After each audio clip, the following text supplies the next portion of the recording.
Hello friends, स्वागत है आप सभी लोगों का हमारे चैनल कुका स्टडी में। मैं कमल बेस्ट। इस वीडियो के माध्यम से दोस्तों आपको यहाँ पर कराऊंगा आर्मी टेक्निकल का फिजिक्स का दोस्तों पार्ट नंबर 5। इससे पहले आपको 4 पार्टों में महत्वपूर्ण क्वेश्चन कराए जा चुके हैं। यदि आपने दोस्तों उनको ना देखा हो तो आप उनको भी जरूर देख लें। वहाँ पर आपको बहुत ही महत्वपूर्ण क्वेश्चन मिलेंगे जो कि बार बार एग्जाम में पूछे गए हैं। तो देखिए, शुरू करते हैं। आराम से आप देखिए वीडियो को।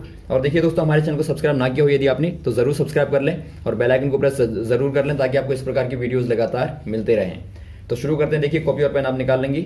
जो भी कॉन्सेप्ट आपको बीच में मिलते हैं सारे आप नोट करते रहेंगे।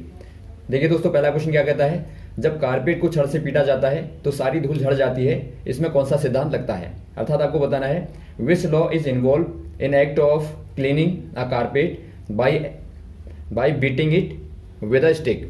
दोस्तों यहाँ पर देखिए, जब आप एक कारपेट को, एक चटाई को दोस्तों आप एक छड़ के द्वारा अर्थात एक आप स्टिक के द्वारा पीटते हैं तो सारी की सारी धूल झड़ जाती है। तो ये रीजन दोस्तों आपको बताना है क्यों झड़ती है, ये क्यों झड़ती है, कौन सा वाला प्रिंसिपल यहाँ पे अप्लाई होता है।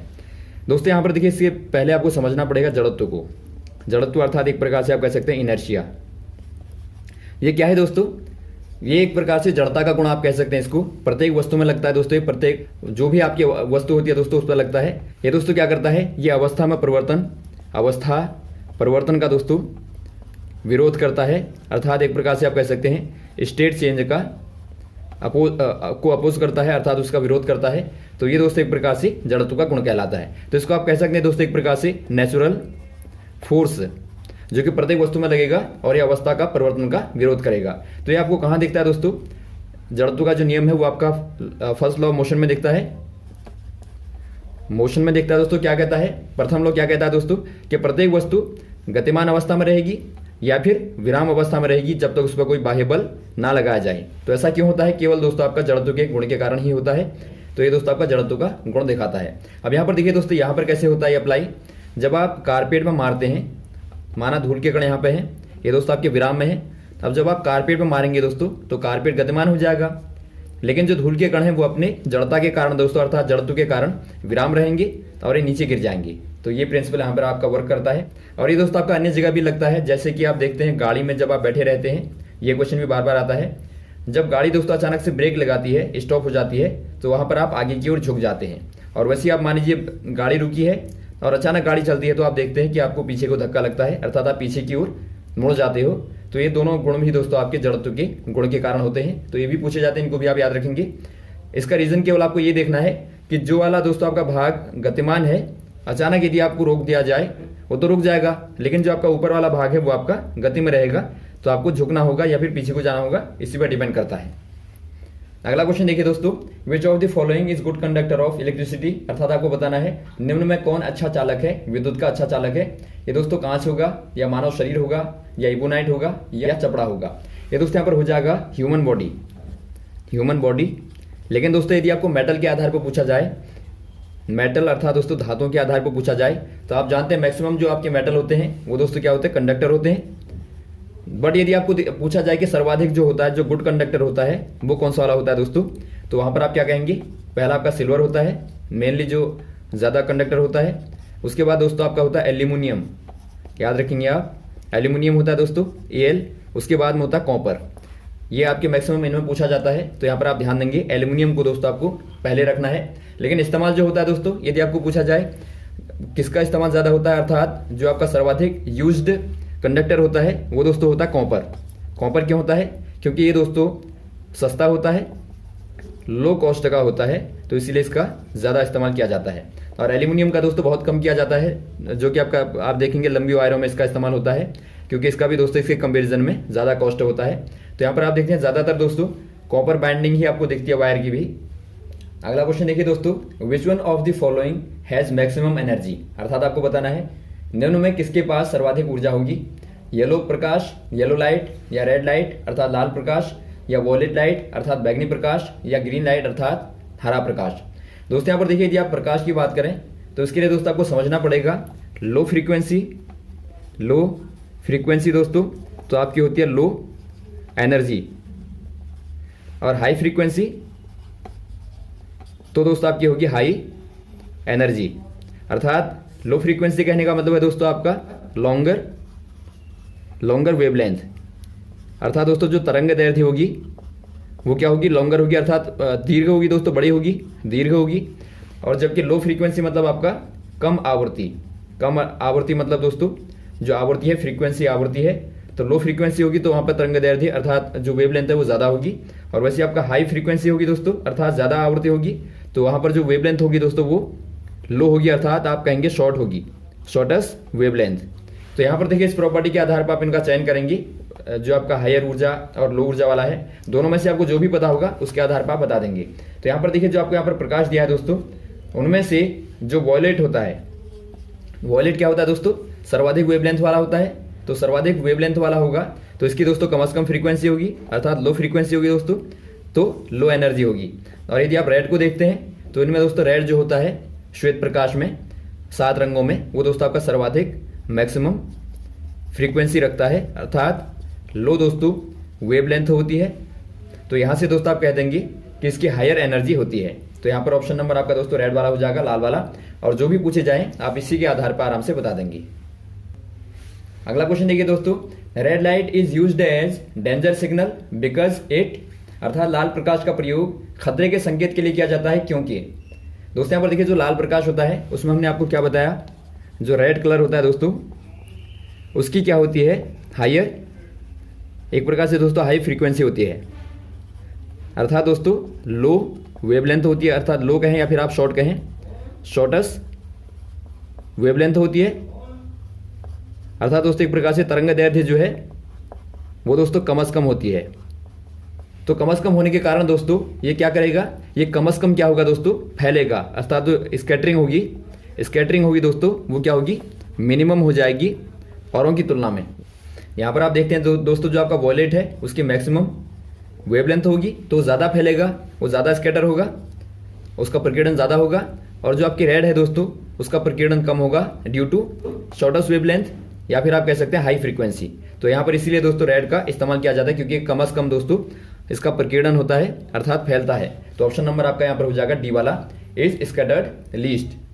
अगला क्वेश्चन देखिए दोस्तों, एक फोटोग्राफिक कैमरे के लेंस की फोकस दूरी आपको 5 सेंटीमीटर दी है, तो इस लेंस की क्षमता क्या होगी, अर्थात दोस्तों the focal length of a lens in photographic camera is 5 centimetre, what is the power of the lens. दोस्तों यहाँ पर देखिए जो फोटोग्राफिक कैमरा होता है दोस्तों, फोटोग्राफिक कैमरा जो होता है उसमें दोस्तों कॉन्वेक्स अर्थात उत्तल लेंस का यूज होता है दोस्तों, उत्तल लेंस का यूज होता है, मतलब इस प्रकार का लेंस जो होता है उसका इस्तेमाल होगा। क्यों दोस्तों, क्योंकि रियल इमेज बनाता है, रियल इमेज बनाएगा, इसीलिए इसका यूज होता है। अब यहाँ पर देखिए माना कोई ऑब्जेक्ट यहाँ पे है, ये आप मान लें एफ, अर्थात मेन फोकस यहाँ पर मान लें, यहाँ से लेके यहाँ तक की जो दूरी होती है पोल तक की, बीच वाला दोस्तों पोल कहलाता है, पोल तक की दूरी आपकी फोकल लेंथ कहलाती है। तो यहाँ पर ऑब्जेक्ट है, तो ऑब्जेक्ट से लेके जो पोल तक की दूरी होती है उसको आप यू कहते हैं। और माना इमेज यहाँ पर बनी तो इसको दोस्तों इमेज और यहाँ से लेके पोल तक की दूरी को आप वी कहते हैं, और ये आपका एफ है। तो इनमें देखिए आपका जो मेन फॉर्मूले बनते हैं, लेंस फॉर्मूला बनता है, लेंस फॉर्मूला जो कि बताता है आपको 1/f बराबर 1/v प्लस 1/u। तो यहाँ से आपको बार बार काम आएगा आपका न्यूमेरिकल में। और वैसे दोस्तों जो आपको यहाँ पर पावर पूछा गया है, पावर बराबर होता है 1/f, अर्थात आप कह सकते हैं यहाँ से f बराबर 1/p मीटर। ये मीटर में होता है, आप याद रखेंगे, ये दोस्तों आपका मीटर में होता है, इसमें आपको कंफ्यूज नहीं होना है।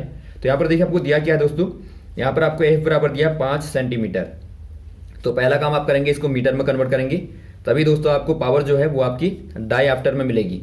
आप ऑप्शन में देखते हैं आपको डायऑप्टर में दिया है। डायऑप्टर दोस्तों लेंस की क्षमता का मात्रक होता है, अर्थात पावर का बहुत बार यूनिट पे आता है कि बताइए लेंस की पावर की यूनिट क्या होगी, तो होती है दोस्तों डायऑप्टर, जो कि क्या है दोस्तों आपको डी के रूप में दिया है। तो यहाँ पर देखिए 5 सेंटीमीटर बराबर हो जाएगा आपका 5/100 मीटर बराबर 1/20 मीटर में आ गया। अब यहाँ पर आप क्या करेंगे, P बराबर होता है आपका 1/f, तो P बराबर हो जाएगा 1/20 अर्थात 20 ऊपर आ जाएगा D, और इसके आगे आप प्लस लगा देंगे। प्लस क्या दिखाता है, ये दिखाता है कि आपकी जो क्षमता है वो धनात्मक है, अर्थात यहाँ पर उत्तल लेंस होगा, अर्थात कॉन्वेक्स लेंस होगा। यदि कॉनकेव होगा तो कॉनकेव के लिए दोस्तों माइनस आता है, तो ये आपको मालूम होगा। तो ऑप्शन नंबर यहाँ पर कौन सा वाला हो जाएगा, डी वाला सही हो जाएगा। अगला क्वेश्चन देखिए दोस्तों, एक लोलक एक मानक लोलक से तेज गति करता है। इस लोलक को मानक लोलक के दोलन के समान लाने के लिए लोलक की लंबाई क्या करनी पड़ेगी आपको बताना है, अर्थात a pendulum beats faster than a standard pendulum in order to bring it to standard beat the length of the pendulum is to be. दोस्तों यहाँ पर देखिए, पहले आप पेंडुलम को समझिए। पेंडुलम मतलब आपका दोस्तों लोलक हो गया। लोलक कैसे बनता है दोस्तों? माना आपने कोई आधार लिया और यहाँ पर दोस्तों एक आपने रॉड ली। रॉड कैसी होगी? बिल्कुल आपकी मास लेस होगी दोस्तों, अर्थात इसमें कोई भार नहीं होना चाहिए, इस प्रकार की आपकी रॉड होती है। और यहाँ पर भी आपका कोई घर्षण नहीं लगना चाहिए, अर्थात ये फ्रिक्शन लेस होगा दोस्तों। अब यहाँ पर देखिए, इस प्रकार से आपने रॉड में एक छोटा सा बॉब को बांधा। बॉब मतलब एक छोटा सा द्रव्यमान आपका होता है, एक प्रकार से मास m होता है, इसको आपने बांधा। ये दोस्तों आपकी रेस्ट पोजीशन कहलाती है। रेस्ट पोजीशन कहें या फिर आप कहें इसको इक्विलिब्रियम पोजीशन। तो यहाँ से आपने थोड़ा सा इसको इधर को थोड़ा खींचा, अर्थात आपने स्विम किया, तो ये थोड़ा सा इधर को खींचने में दोस्तों आपने छोड़ दिया, तो ये मास के कारण या फिर आप कहें ग्रेविटी के कारण लगातार इस प्रकार से गति करेगा, और इसी को आप कहते हैं एक प्रकार से लोलक या फिर पेंडुलम। ये दोलन जो होते हैं दोस्तों, ये आपका थीटा कहलाता है, जो कि एम्पलीट्यूड है। एम्पलीट्यूड अर्थात दोस्तों आयाम कहलाता है। तो यहाँ पर देखिए दोस्तों, जो मेन कंपोनेंट आते हैं वो एल है और जी है, और आता है आपका टाइम पीरियड टी। टी क्या होता है दोस्तों?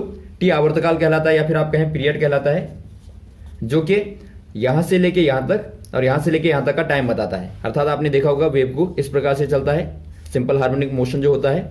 तो यहाँ पर दोस्तों आपका यहाँ से लेके यहाँ तक का जो टाइम होता है उसे आप टी कहते हैं, और ये लंबाई आपकी वेवलेंथ कहलाती है, और ये संख्या जो होती है फेरों की वो फ्रीक्वेंसी कहलाती है। तो यहाँ से आपको पता लगता है जो पीरियड होता है वो दोस्तों आपका टी बराबर होता है 2 pi under root L upon G. ये दोस्तों आप याद रखेंगे, पेंडुलम के लिए होता है, बार बार आता है। तो ये दोस्तों आपका पेंडुलम के लिए आवर्तकाल का फॉर्मूला होता है। तो यहाँ से देखिए आपको लेंथ और जी दिया है, तो यहाँ पर देखिए दोस्तों आप इसका इस्तेमाल करेंगे। आपको ऐसा पेंडुलम दिया है, 2 प्रकार के दिए हैं। ऐसा पेंडुलम दिया है जो कि इससे दोस्तों फास्टर है, अर्थात ज़्यादा गति कर रहा है, ज़्यादा यहाँ पर घूमेगा। तो यदि दोस्तों आप इसको T1 मान लें, इसके पीरियड को, और इसके पीरियड को आप T2 माने, तो इसका पीरियड क्या होगा दोस्तों? इससे कम होगा, क्योंकि वो लगातार ज़्यादा बीट कर रहा है। बीट ज़्यादा करने का मतलब है कि वो दोस्तों फास्टर है। तो फास्टर कहने का मतलब है दोस्तों यहाँ पर जो पीरियड होगा वो इसकी तुलना में कम होगा। तो यहाँ पर देखिए इसको आप कैसे निकालेंगे दोस्तों? इसको निकालने का तरीका देखिए दोस्तों। यहाँ पर देखिए, माना आप मान लेंगे जो स्टैंडर्ड पेंडुलम है उसका टाइम पीरियड TS है, जो कि आपने मान लिया 10 सेकंड है। और उसके बाद में जो आपका TF है, अर्थात जो फास्टर वाला है, उसका आपने मान लिया 5 सेकंड है।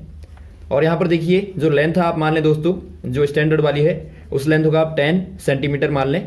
तो आपको एक प्रकार से बताना है कि लेंथ को आपको क्या करना है, तो आपको दोस्तों फास्टर वाली लेंथ को निकालना है। तो इसको आप निकाल लेंगे। यदि ये कम आएगी दोस्तों इससे, तो आप कहेंगे छोटा करेंगे, और ज़्यादा आएगी तो आप कहेंगे बढ़ाएंगे। तो यहाँ पर देखिए आप निकाल लेंगे फॉर्मूले से। फॉर्मूला आपका है दोस्तों T बराबर 2 pi under root L upon जी।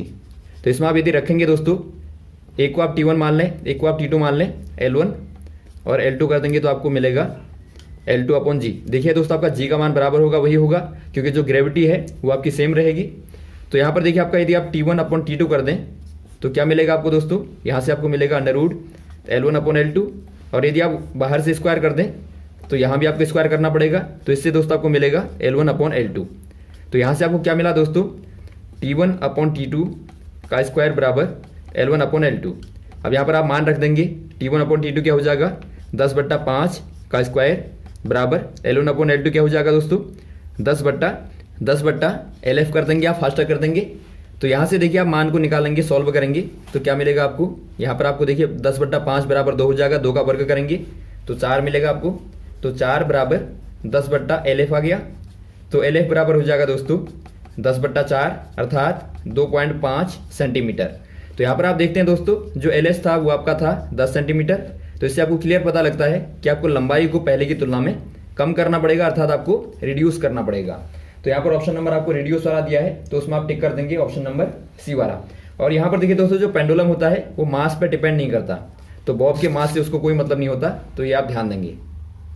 अगला क्वेश्चन देखिए दोस्तों, निम्न में कौन वस्तु का काल्पनिक तथा बड़ा प्रतिबिंब बनाता है? अर्थात आपको बताना है which one of the following produce a virtual image and longer in size than object. दोस्तों यहाँ पर देखिए, यदि आपको लॉन्गर इमेज चाहिए, वर्चुअल अर्थात काल्पनिक, और दोस्तों लॉन्गर इन साइज,